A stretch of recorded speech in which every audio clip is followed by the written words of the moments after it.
Hey everyone, welcome back to Contractor Evolution, the podcast by Breakthrough Academy. Today, I want to talk about ADHD. Why? Well, for the last 10 years, I've been working with contractors and have noticed that a lot of us, especially those of us who are entrepreneurs, have some level of ADHD or what we would call neurodiversity inside of us. And it's both our biggest strength and, if we're honest, it's also our biggest weakness.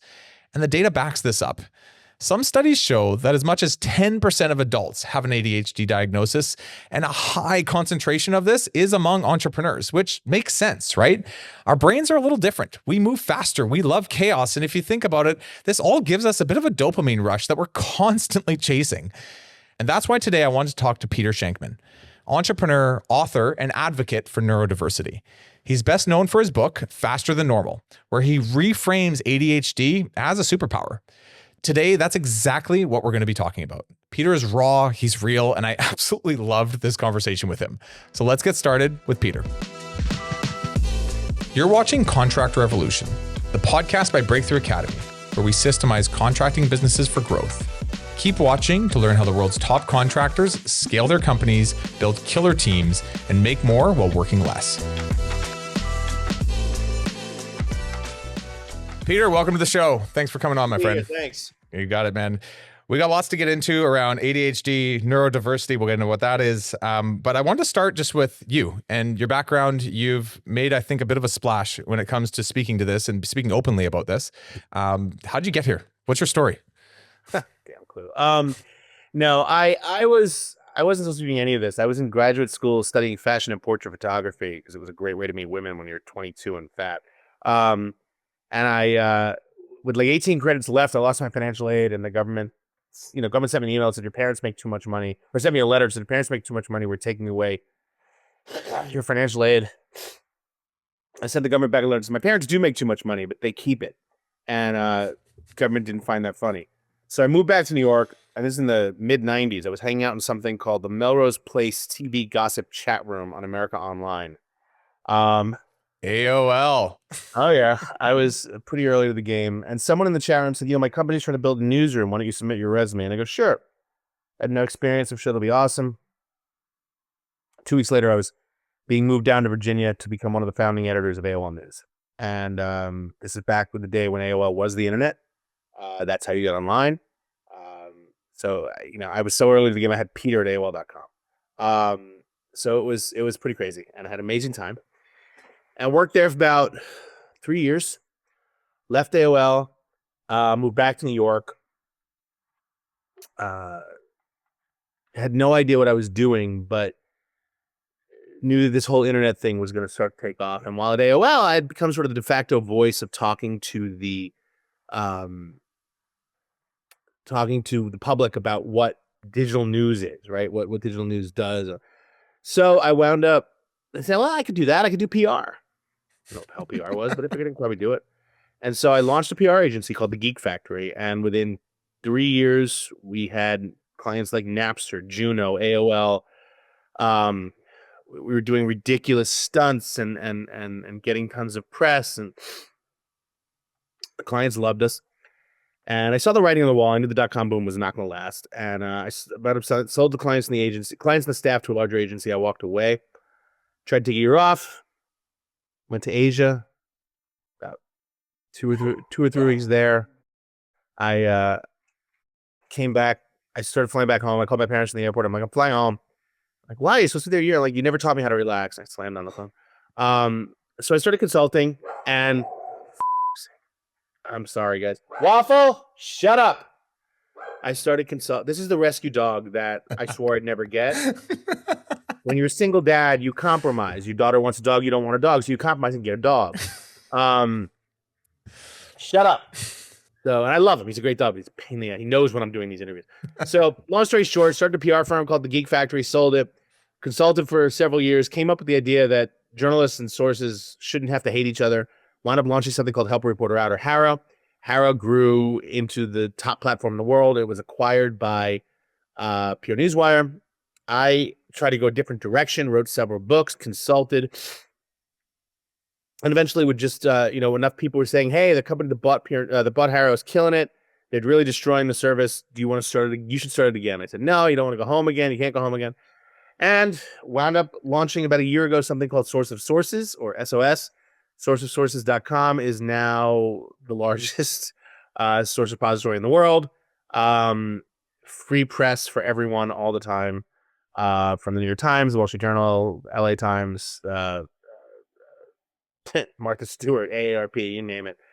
So I'm doing that. I am writing several books on neurodiversity. Throughout this whole thing, I wound up occasionally trying to figure out how come I could start and sell companies, but couldn't remember to like take out the trash or go to dinner with my now ex-wife, and that's when I finally got diagnosed with ADHD in my I guess early 40s, and realized that it actually wasn't this curse that everyone said it was. It was actually a gift, because all my success was coming from ADHD. And so once I figured that out, I realized that I could sort of change the world with my neurodiversity, and that became my goal.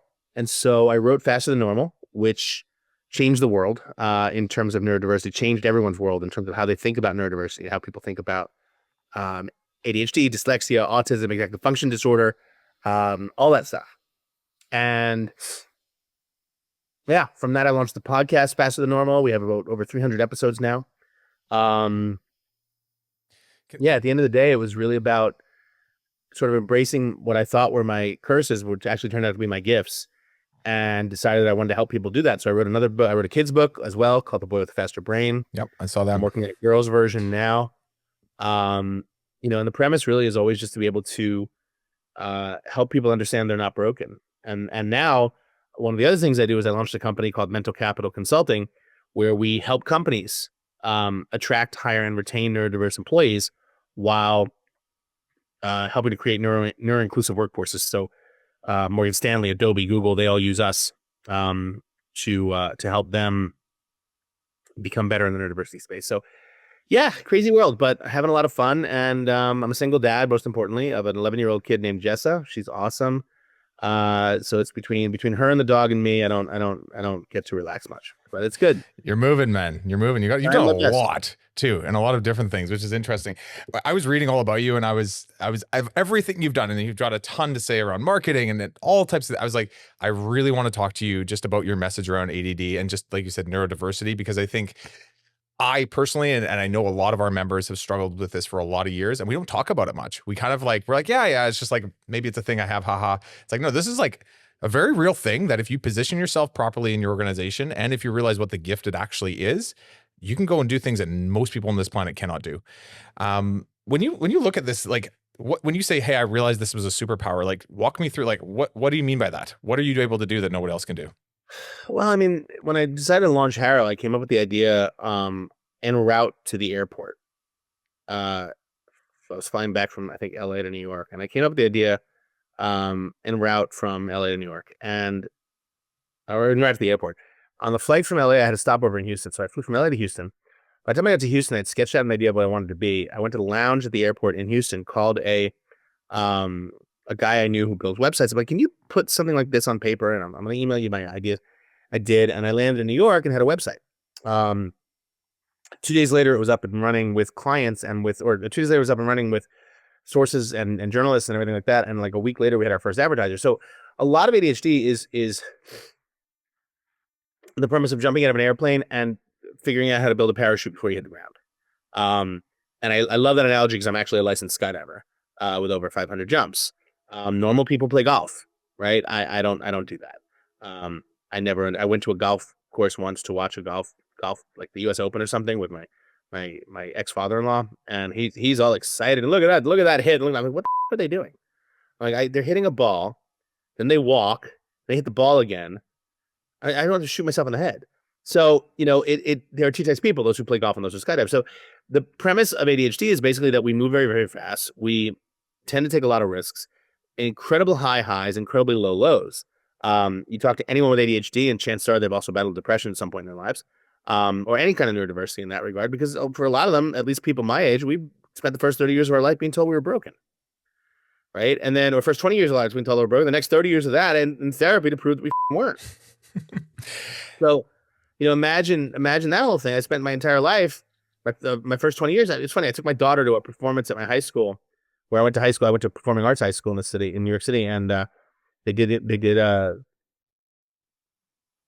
Little Shop last night, Little Shop of Horrors. And so I took my daughter to see Little Shop, and she really wants to go to that high school, and she has talent, she'll get in. But I was walking to the hallways, and all of a sudden I get that sort of imposter syndrome feeling, and I'm like, dude, you've been out of this school for 35 goddamn years. Get over it. There's things that get embedded into your brain when you're young. It's hard for them to go away. So, the concept of when you finally do realize that the stuff you're dealing with is a gift, it really allows you to change your life. I mean, the stuff that I deal with in my brain on a regular basis now, I don't think about doing things. I just do them. If they work, great. If they don't work, okay, at least I tried. I remember, there's a great quote that I use to sort of explain how my brain works. I only have two speeds. I have namaste and I'll cut it. And that's pretty much how my life works. And so that's more or less me. You mentioned in some of your other podcasts that I listened to you in, but you mentioned this idea that we are all in pursuit of dopamine. And I fully agree with this. And I actually think this is not just people with neurodiversity. I think this is the whole planet. I think all of us find a path to dopamine, whether it's raising our kids, doing heroin on the street, running a business. And that's the button we keep pressing over and over and over again to find happiness in our lives. And I feel like the way you described it, I was like, it's like amplified in your brain. It's on another level where you got to press that button even more often. And you got to do it even more extreme. Hence you skydiving, interestingly enough. Yeah. And it leads to burnout if you're not careful, right? 100%. I mean, because the problem is that much like any addiction, you get your first hit and you feel great, but then second hit, third hit, fourth hit, you need just a little bit more, and you need a little bit more to keep that same high. And so you have to find alternate ways to get it. The funny thing is that the difference between skydiving and say like doing coke is that when you're skydiving, your body is giving you the dopamine, serotonin, and adrenaline that you crave, but it's giving it to you naturally. Yeah. And so it doles it out, much like if you were on a helicopter that had a 10-minute fuel reserve. It wouldn't switch that fuel reserve and dump it. It would let you know exactly how much you have left and give you only the amount needed to get you back home. On the flip side, doing drugs or something like that basically dumps all the dopamine all at the same time, which is why you crash so hard. So for me, being able to know that, okay, I'm going to go to skydive, I'm going to get all this dopamine, adrenaline, serotonin, and then I'm not going to have a huge crash. I'm going to sleep really well, right? Because there's no negative side of that. That to me is the best part. And so it's really about, again, understanding how your brain works and what you can do to help keep improving it. Do you find this is something? So I have dyslexia. It's a little different than ADHD, but there's some similarities. Do you find you see in patterns more than anything? I see so many patterns with like what's going on politically, what happened out on the street, the weather today, what my employee said to me, what the numbers look like in my spreadsheets and my CRM. And I'm like, we need to go left. And they're like, how did you come up with that? And I'm like, I don't know. I just see 7 things at once and I see a pattern. Yeah. I mean, I see a lot of patterns. Problem with ADHD is that I see them too quickly. They go away. But for instance, the Israeli army, the IDF actually has an entire unit called Unit 6600 that is made up of nothing but autistic soldiers, because autistic soldiers see patterns and can delve through data like no one else can. And so the amount of stuff that they're able to see and do is light years ahead of where we are. And so it's fascinating when you think about something like that they have the ability to do all this because they are reading in to and leaning in really to what social media and maps and data and all the stuff that we see as distractions, right? They look at and they're able to zoom into what matters and eliminate the rest. Yeah. Right? So social media isn't a distraction. Data isn't a distraction. Looking out the window is a distraction. Everything, when you have this type of brain, if you know how to use it, everything can become sort of a singular focus beam. Why do you think, so we have 650 companies. We work with a whole, like 1,000 members. I sometimes will have a big events and I'll ask people, I'll say, how many of you have ADHD or ADD? And like a third or 40% of the room's hand goes up. And that's not normal. Why do you think entrepreneurship is so tied to this? The highest percentage of newly diagnosed people with ADHD are actually people in their 40s, 50s, parents who are watching their kids get diagnosed and saying, this looks familiar. I see this, and they realize it might be the exact same thing they're doing. So this is the topic I want to get into today, which is a lot of entrepreneurs I work with, and I think you might see this in entrepreneurship in general, we have a tendency to get ourselves into entrepreneurship, and a lot of us have these different brains. We just think differently. We don't fit in society the way everyone else does and gets a job. Given that, it can be extremely challenging to build a structure and build a company around yourself when you're also just flying a million miles an hour. So I want to get into just like different things around. First thing actually really was just like, how should you as an entrepreneur structure yourself in your business to make sure you focus on what you do best? Because I find it's easy to go and do a million things you suck at and then only do a couple things you're good at. But if you can narrow in on, like you're saying, on that one thing, that's what I'm an is. incredibly big fan of hiring the right person. I know what I'm great at and I know what I'm good at doing. It took me a long time to figure it out, but I know what it is. So I allow myself to do that thing and don't let myself focus on the crap that I'm not good at. I have someone to do that for me. I talk about this a lot in the book. It doesn't have to be a ton of money either. Like, I hate cleaning my own apartment, but for some reason I love going to someone else's place and helping them tidy up. It's just weird that the brain works like that. So, I am more than happy to, sometimes before I had a cleaning woman, I would trade with people. Like, dude, I'll clean your place if you clean mine. Right. And it's fun. I enjoy it. Oh, wow. What's that? It's cool in that regard. I'm not sitting there looking at every remnant of my life and it's taking 8 hours to get through half a room. So it's about figuring out what you're great at and figuring out ways around and other ways to do what you're not great at. And, whether that's you doing it in a different way or having someone else do it for you or offering a trade or something like that. And then once you figure out what that is, then you go crazy. So what like specific to you even, like what are like the first role you would hire for in a company when you're trying to grow it up? A good assistant. Yeah. And I've had my assistant Megan for 18 years. I don't know how long she's been with me now, and I couldn't imagine not having her. I hired her because I was screwing up, and I got lucky. Within a few months, she figured out exactly how I worked. She knew what to do, what to take away from me, what to let me do. And it's been that way ever since. I don't schedule on my calendar anymore. I'm not allowed to. Right? I'm not allowed to. She does. She literally took access away from me. So it's all about knowing those things and knowing what to do. And being humble enough, I think, too, to let go. I think a lot of us feel like we need to hold control and I should be able to do this. And it gets us into a pickle.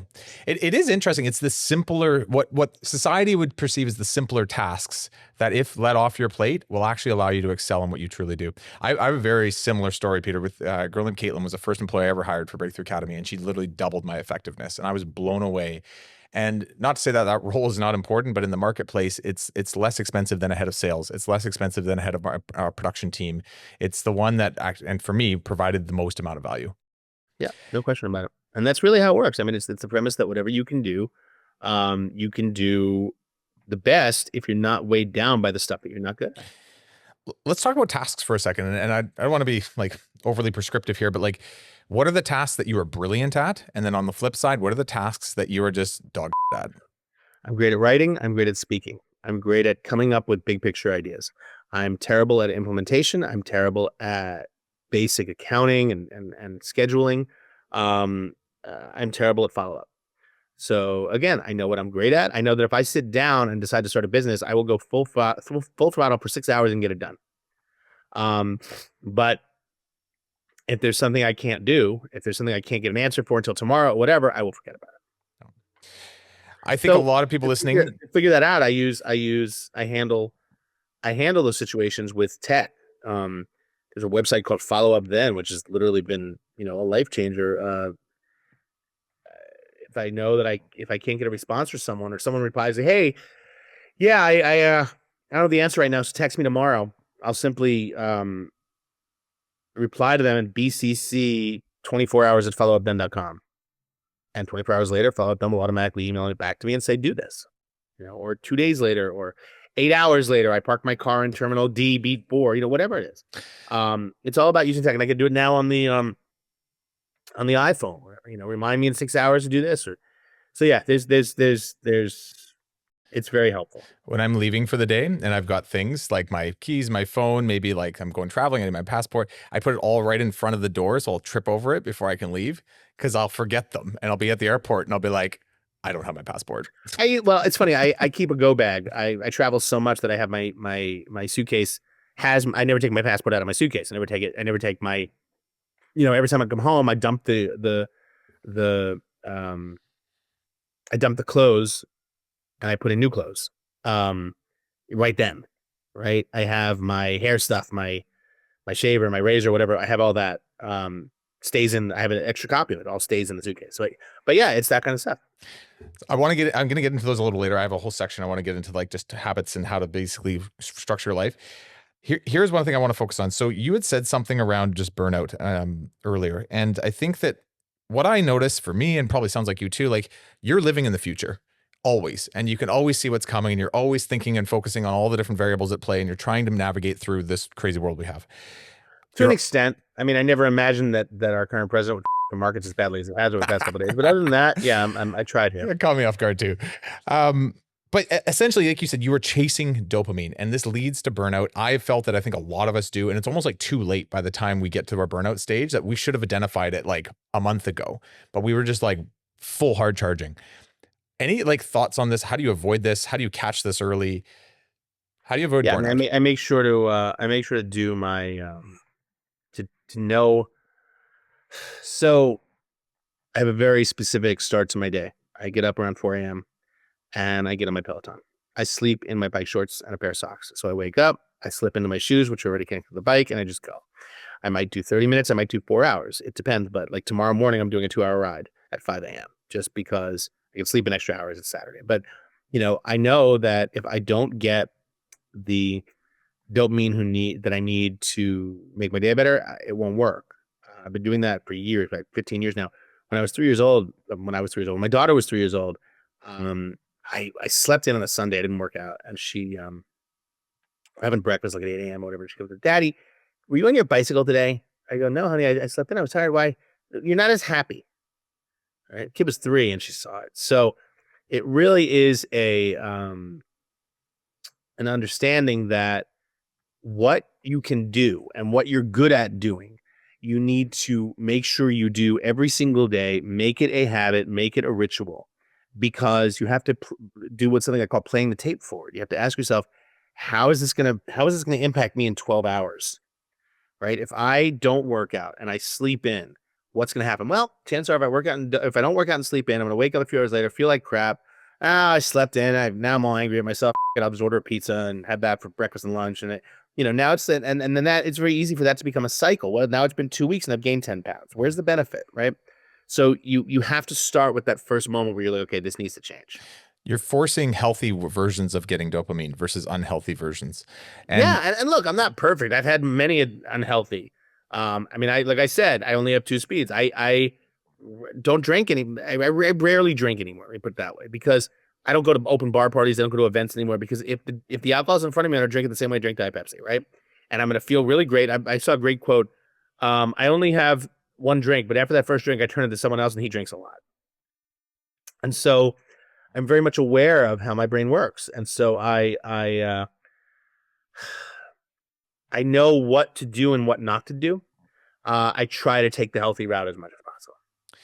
Do you find addiction higher in people that have more neurodiverse brains? Oh God, yeah. Yeah. And massively so. Yeah. And it's funny, we all tend to run in the same circles. People with addiction, people with neurodiverse brains, people who do triathletes. If you made a Venn diagram, the three would, you put all 3 of them in the middle, they'd all focus right dead center. We're the crazy weirdos, and we need a lot of stimulation. And if we don't get it, we'll go find it in bad ways. Exactly. So, that's the key. I joke. I'm probably 3 bad decisions in a row away at any given day from being a junkie in the streets. Right. And, you just can't make that first one. I find a lot of the people I work with, and me included, we found work as our thing. Entrepreneurship is our thing. And we started to hit that button too hard. And this is where we can destroy our lives and our families and our wallets and all kinds of things, because we're just always chasing that next dream. And so for some people, it's drugs and alcohol. And I actually see that in my membership group too. Actually, it's not that that's not happening. I find work, entrepreneurship, goal setting, hitting goals feels so good. And you hit it and you're just like, let's do more of that. But if all you hit is that same button for 5 years, 10 years, you're burnt out, man. You're toast. No question about it. Yeah. You got to do other stuff. You also talk about this concept of imposter syndrome, and I will say, like, I have felt this a lot. I'm sure I've seen you spoke on stage of like 80,000 people. I can only imagine what that's like. And then you come home to your daughter and your dog, and you're just like, what is going on? Actually, no, I time it really well. Like my assistant times it really well. She when you get off the stage, you're high as a kite from those chemicals. And so the goal is to time it so that when you get on the plane, it's 2 hours later, you fall right asleep and you wake up back wherever you are and you're perfectly normal. How do you manage that in your life? I find that it sometimes can feel like I know who I am from when I grew up in high school and who my like younger self was. Now I'm out there, managing tons of team and staff and money and I've all this stuff going on. And you don't feel like you is empowered sometimes. How do you manage that feeling? It's difficult. You have to, it comes down to understanding yourself and understanding that sometimes you're going to feel a certain way. And because of that, you just need to bail out. Um, you know, I equate it again to skydiving. There have been days when I'm in the plane and as I'm climbing up to altitude, I'm talking to myself, no, I'm just not feeling this. I don't want to jump out of this plane right now because I'm not feeling good about it. I'm not in the right headspace, not right. Whatever. I'll give you a perfect example. My girlfriend and I are supposed to have dinner tomorrow night. Actually, fiance now. I gotta keep making that. I can keep saying that so it becomes clear. My fiance and I are about to have dinner tomorrow night. I'm supposed to go with a couple of very close friends. Between what's been going on with the markets and the fact that I've lost a couple of clients because now they're worried about the markets and they don't want to spend money and blah blah blah, it's been a week. Mm-hmm. I haven't gotten enough sleep. I had a couple of nights where I had events on those nights and I couldn't, I didn't get my normal amount of sleep. And so I sent an email to them today and I CC'd my girlfriend. I'm like, look, I love you guys and I truly apologize, but I'm not in the right headspace.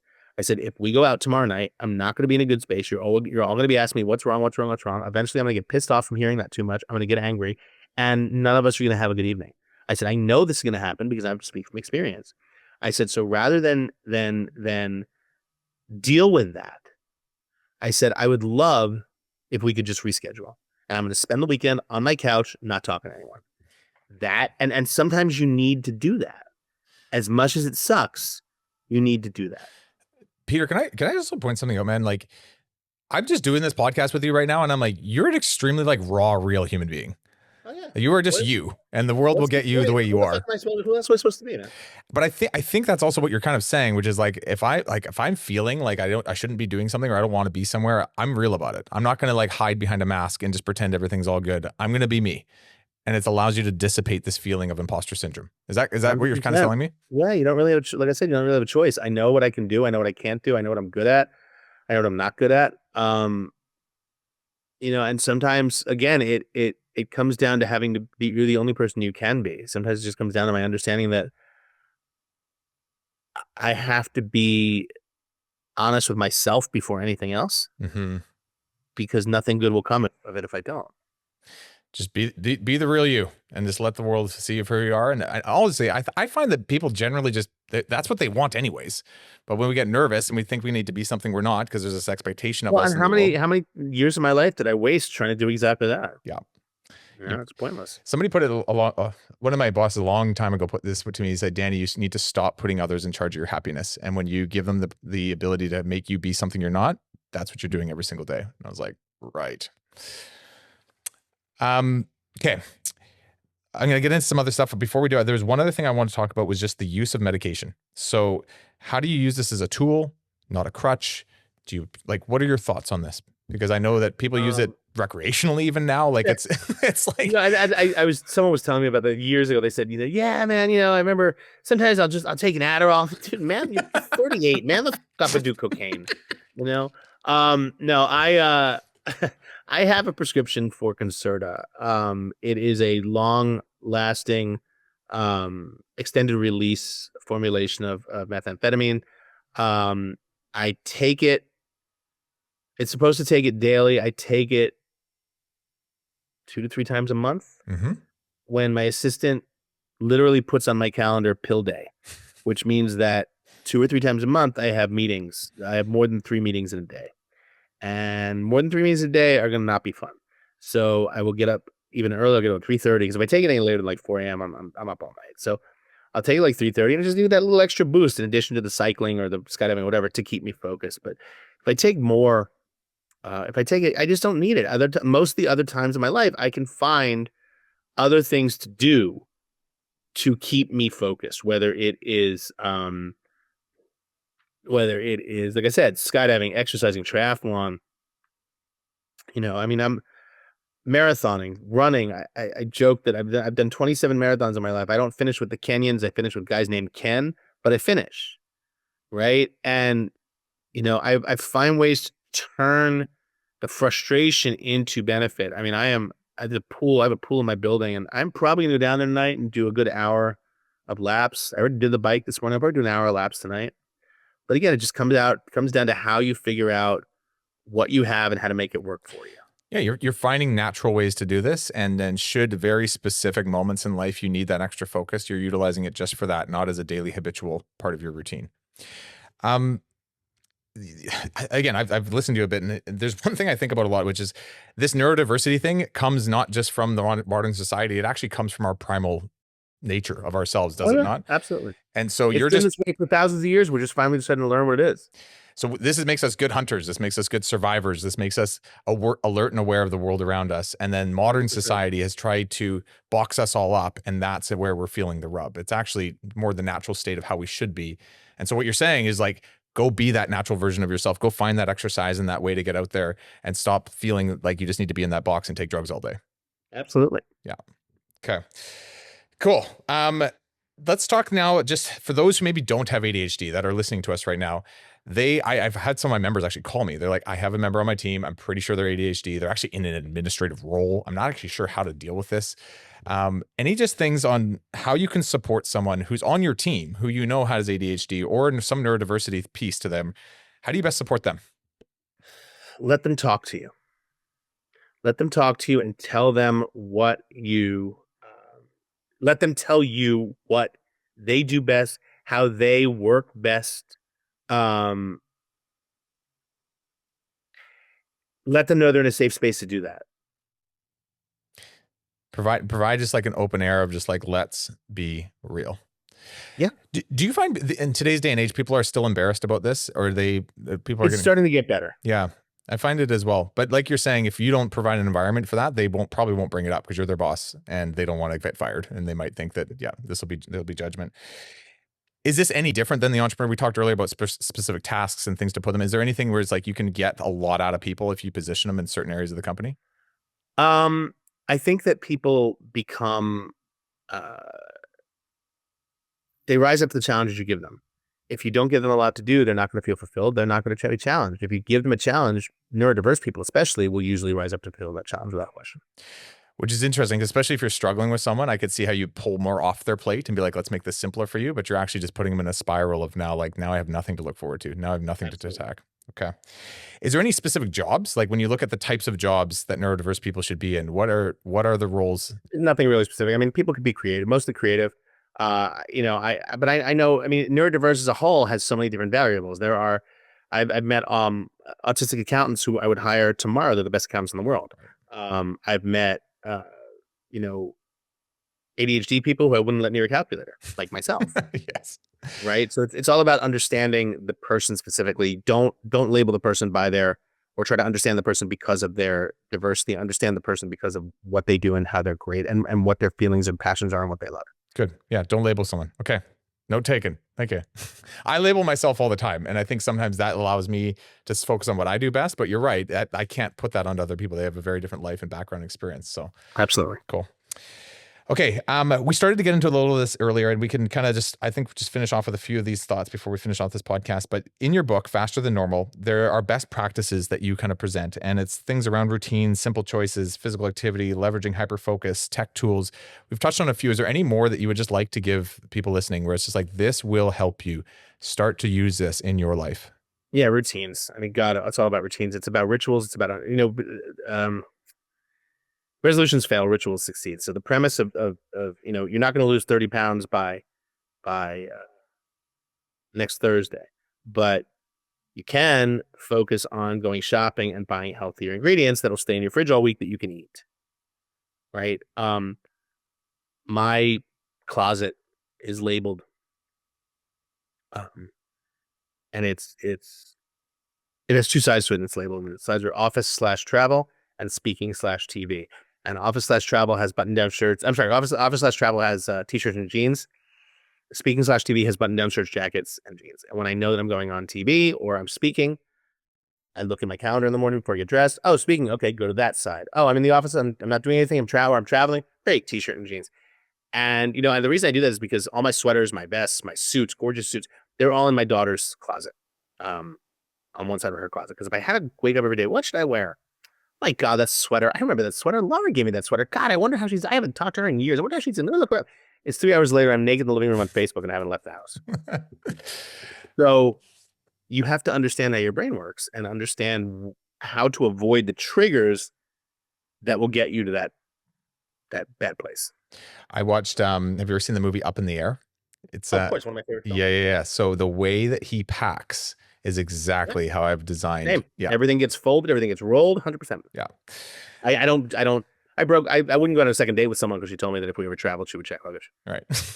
Yeah, we don't check. Me and my wife never check anymore. Sorry, not happening. The airport is like my worst enemy. There's too many rules and regulations and processes, and I bump into all of them. This shirt you're wearing, just frantic, the shirt you're wearing right now, which side of the closet does this sit on? Because it's a suit, but it's a shirt. It is, right. You're very good. You picked up the fact that it's a t-shirt. Yes. If I'd been a little further back from you, you wouldn't have noticed that. A company gave me this information about this shirt, and they sent me a bunch of them, and I just fell in love with it. I'm like, cool. It's not a t-shirt. It doesn't look like I'm being interviewed with a t-shirt, but yeah, it's pretty fun. So this is a company called Wow From Home. I think they came out during the pandemic. Right. And it works. It does the job. They're basically just like, you guys are all working from home. You know the difference. Oh wow, look at that. No. So yeah, it's pretty awesome. Go ahead. This sits on the I think on the TV/speaking. All right. Okay, let's finish this off. So the only other thing I'm thinking of is just like there's those who are listening that may not fully understand like what it's like to be like this. And is there anything that you'd want to say to them? Just how to position, how they communicate, how they connect, how they just work with people on their team, their family, people in their life that have some neurodiversity, where you're just like, look, see it this way. And I also have a thought on this as well, but I thought I'd let you start on this. Everyone's brain is different. Einstein once said that everyone is different. Every animal has its unique strengths, but if you try to judge a fish by how well it can climb a tree, you'll be sorely disappointed. So everyone is different. No one. It's not a one size fits all situation. So understand whether it's your kid or your employee or your partner. Understand everyone works differently, and if you can allow them to show you how they best work, they will often more than not surprise you and delight you. If you try to put them into the same barrel as everyone else, you're going to be disappointed. Very, very similar thought. It's just take time to understand the people, because they have magic inside of them in ways that a lot of people would never see or understand. But if you give it a chance, you'll find it. I've often felt like I don't have one leg, but I'm missing a leg, but you can't see it. It's just called dyslexia. And if you can just know that there's a fake peg leg underneath my jeans here, then you're not going to go make me run a marathon. Well, that's the key. I mean, I've always said to people, it's you, if you want me at my best, here are the things that I have to do to get there. And I don't like using the term disease. I don't like using the term condition, because I do believe it to be a benefit, but it comes with, what was the character, with great power comes great responsibility, right? So I have to be able to understand that if I want to have that great power, I have to do things that allow me to get it. It's good, man. Well, thank you for your time, Peter. This was good. This was a neat little podcast. I wanted to get into this element that I know probably is, not something people talk about all the time. So I appreciate you doing this. I appreciate you just being real too, and just being open to talk about this stuff, not only just with us, but I know you do this as a part of your career. So thank you for opening up the conversation for all of us. And is there anything, final thoughts? How do people connect with you? Yeah, so my entire life is, my email is peter@shankman.com. I'm on every social platform except Twitter, because no. And it bums me out, man. I was the 49th most followed person at one point on Twitter. And then I was bought by Nazis, so it's kind of hard to be on it now. But I'm on Threads, I'm on Blue Sky, my email's peter@shankman.com. I answer all my own email. I don't do my calendar, but I do answer all my own email. And so if you email me, I will reply. And the book is Fast and Normal. The podcast Fast and Normal. And then Source of Sources is a free service to help yourself get some press and get in the media. So, I'm out there. I'm easy to find. Great, man. Okay. Thanks for being with us. Pleasure was mine. Have a good one. You too. Thanks so much for watching. If you thought today's episode was awesome, it probably means you should subscribe. You're going to get more Contractor Revolution episodes in your feed, and I'll see you next week.